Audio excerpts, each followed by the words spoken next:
Pakwok day. Tignan niyo naman kung gaano nakasexy ang aking biik. Kaya kailangan na natin siyang ilakad. Ayaw niya pang pumayag sumama pero tignan niyo rin. Lalapit din yan. Basta meron siyang kasama. Ito na, lumabas na kami. Tignan niyo kung gaano kagulo pag nagsama-sama silang apat.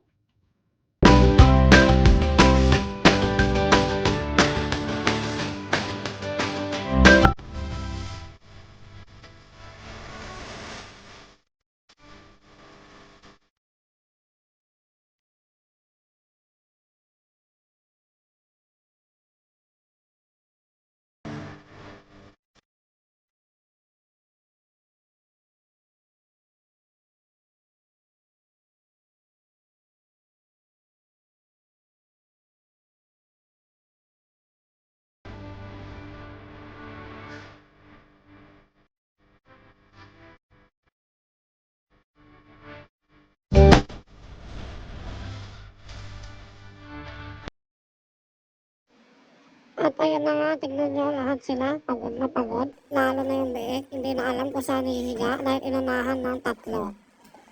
Thank you for watching.